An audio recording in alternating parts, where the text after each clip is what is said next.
I don't know why you decide now to have your tarot read. You're a poor, unfortunate soul. You're reviewing a series that ends in disaster. What do you mean by disaster?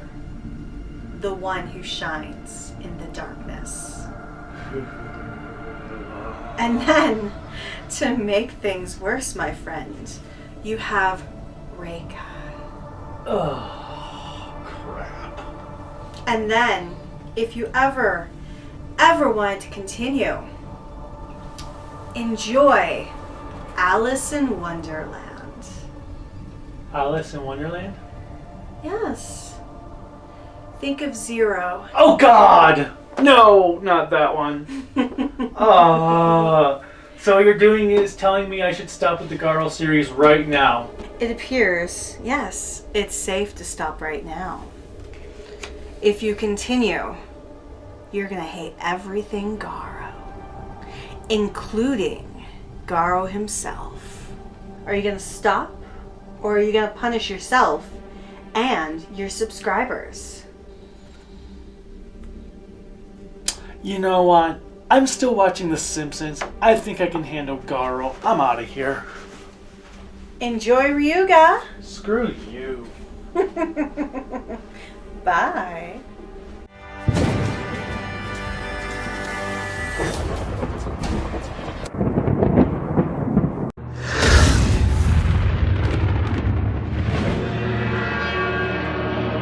Welcome, I am the Kaiju no Kami, and today I will be reviewing Kraken Releasing's Blu-ray release in the US of Kiba Gaiden from the Garo series. After 2007, the Garo universe seemed to be pretty much done. At least it was until 2010 saw the release of a theatrical movie, Red Requiem, which continued the story of Koga while introducing a new batch of characters who would become prevalent in the next season. Between this movie and its second season, a direct-to-video 45-minute special was released featuring the first season's evil Makai Knight Kiba. This special takes place between episodes 22 and 23 of Garo's first season, therefore there are going to be a lot of spoilers. If you have not seen the first season, you need to go out and watch that instead of just listening to me babble on.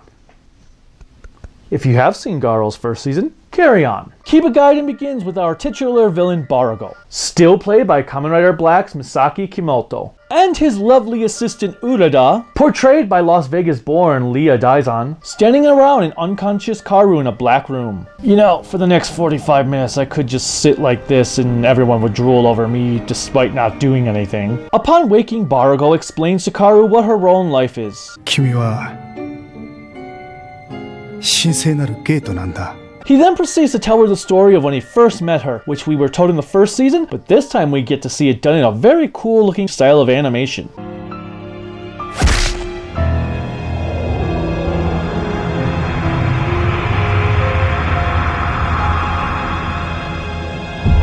I love the creativity of this show. From there, Kiba gives Karu his whole life story about his parents being a Makai Knight and a Makai priestess. His mother got sick and ended up being possessed by a deadite. 母はホラーに憑依されてしまった。Forcing his father to kill her.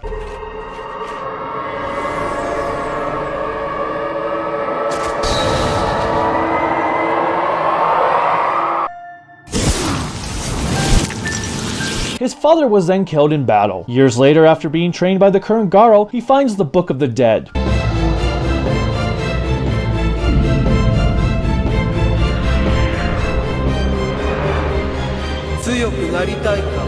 Klaatu, Veranda.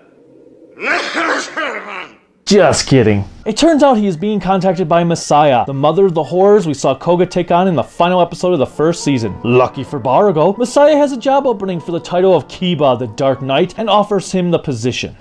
今からお前は暗黒騎士キバとなるのだ。そして僕は鎧に打ち勝ったのだ。 Man, even villains have an easier time getting a job compared to most Americans. Thus turning him into the badass antagonist we loved from the first season.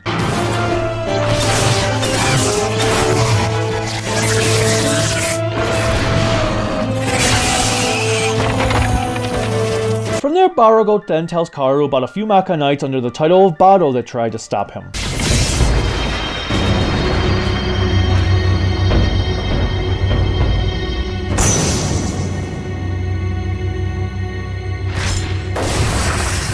After his tale, the movie decides they should actually do something with Eruda, and she provides us with a nice tragic backstory about herself. Once, I had someone dear to me. His name was Shinji. Shinji, huh? I just hope he's not just a whiny little bitch with daddy issues. Ugh. He was a brave and gentle Makai Knight. We learn that Garo is part of the Zelda universe. One day, an order was given out by the Watchdog site to find the carcass of the horror. The carcass of Ganon. Why else would they have a main villain named Ganon? Things go awry and Shinji and her are both betrayed by two cohorts who wanted to free Ganon rather than destroy him. Of course! It turns out Ganon's body had already been moved and Kiba comes in to save the day. Their cries of death sounded good to my ears. 我がしもべとなれ。そして我が未来の指針となるのだ。 Back to the present, Messiah takes over Karu's body and has him battle his light side, which has taken on the form of Garo.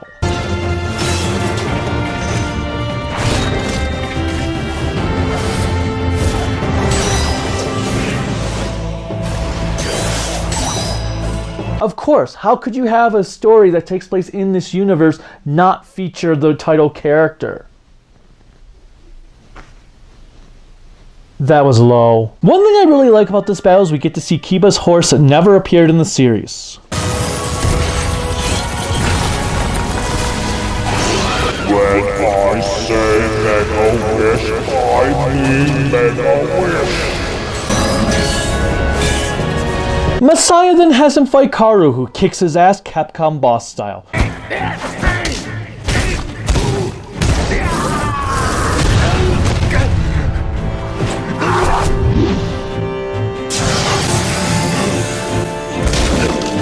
She then takes the form of his mother.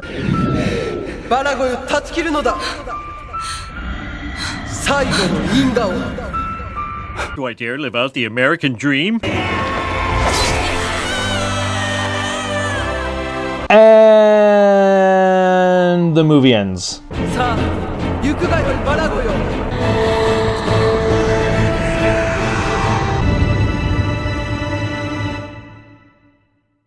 That's kind of abrupt. I mean, sure, we know how it ends unless you haven't seen the first season, you heathens. But couldn't they have done something more? Like maybe have Kiba and Karu go out to his car or something? Maybe have Kodama there to pick them up? Something, anything to signify an ending? No? Okay. Regardless, this special does have some really cool points. I like the way it is told as if it were a horror anthology film. It has a group of characters telling stories to each other that are filmed in different styles, and I like that. I liked it a lot. I just wish the narrative had been more concrete and maybe serve an actual purpose. As it stands, this whole film is nothing but one giant scene of fan service with a teaser as to who the big bad of the next season was going to be. I do like how expanded on Kiba's character, giving him a backstory despite it being unnecessary. It also helps that Kyomoto turns in a solid performance. Karu is pretty much just there to be the exposition dump, but it works as it doesn't feel like the characters are talking down on the audience as a certain anime monster movie just did. Eruda, on the other hand, is a total waste of a character. She never shows up again at all in the entire franchise, making her utterly pointless. It should have just been Garuma with him. I have no idea why they created a brand new character when they weren't going to do anything with her at all. The soundtrack continues to kick ass, and once again the visuals are impressive.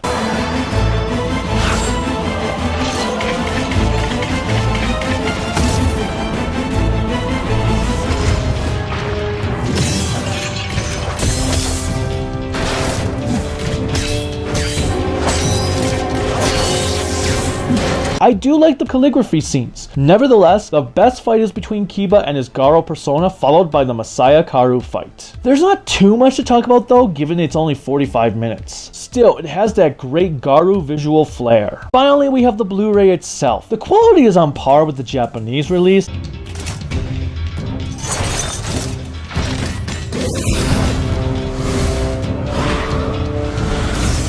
though it lacks any of the bonus features that were found on that disc. Additionally, the subs are locked in. However, my biggest issue is during Aruda's segment. She speaks fluent English, yet Kraken not only felt the need to provide English subtitles during these bits, but the Japanese subtitles are also present, with the English ones on top of the Japanese ones. It's pretty annoying as it's not like a single line is being spoken in English, it is an entire section of dialogue. It's also distracting having them over Japanese subtitles that have no business being there in the first place. This movie was released in 2011, so a clean print must exist. In the end, Kiba Gaiden was an entertaining extension to the first season, even if it was an unnecessary one.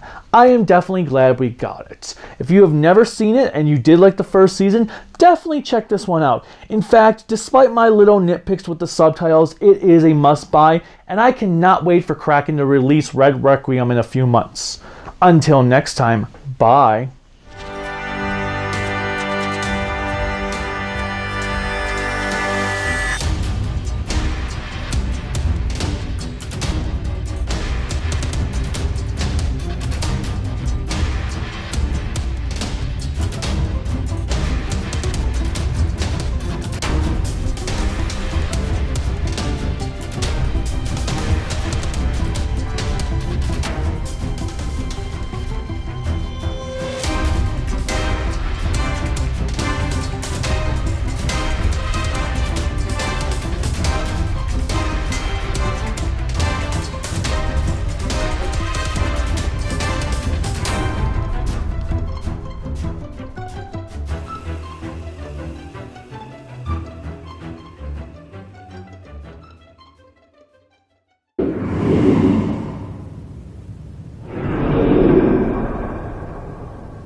お前が羨ましい。